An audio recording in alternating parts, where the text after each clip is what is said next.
By Matthew Lee and Susan Fraser. Washington, AP.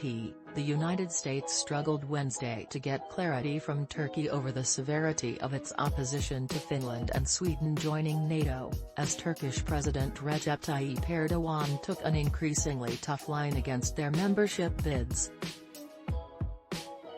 In a meeting with Secretary of State Antony Blinken at the United Nations, Turkish Foreign Minister Mevlut Çavuşoğlu offered mixed signals. He affirmed his country's support for NATO's open-door policy and its understanding of Finland and Sweden's desire to join the alliance following Russia's invasion of Ukraine. But he also repeated Erdogan's demands that Turkey's security concerns about the candidate nations be addressed. Turkey has been supporting the open-door policy of NATO even before this war, he said. But with regard to these candidate countries, we have also legitimate security concerns that they have been supporting terrorist organizations and there are also export restrictions on defense products, he said. We understand their security concerns, but Turkey's security concerns should be also.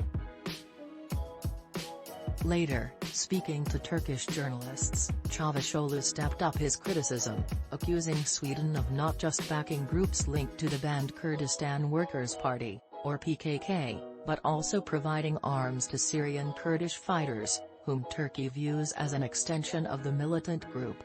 Everyone says th.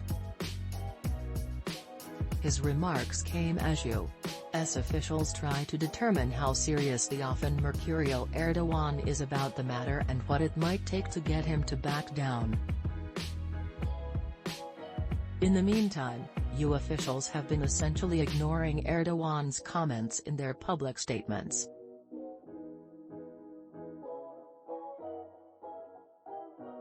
Without acknowledging Erdogan's complaints about Finland and Sweden, Blinken stressed that Washington would work to ensure the NATO expansion process is successful.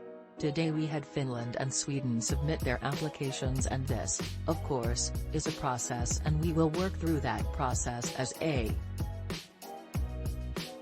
Underscoring the sensitivity of the delicate diplomacy required to deal with a recalcitrant ally within a 30-member alliance that depends on consensus, EU officials have refused to comment on Turkey's position. A joint statement released after Wednesday's meeting did not mention Finland or Sweden at all and made only a passing reference to NATO. The six-sentence statement said the two men met to reaffirm their strong cooperation as partners and NATO allies and committed to deepen bilateral cooperation through constructive and open dialogue. On Tuesday, State Department spokesman Ned Price said repeatedly that it is not for us to speak for the Turkish government when asked about Turkey's stance.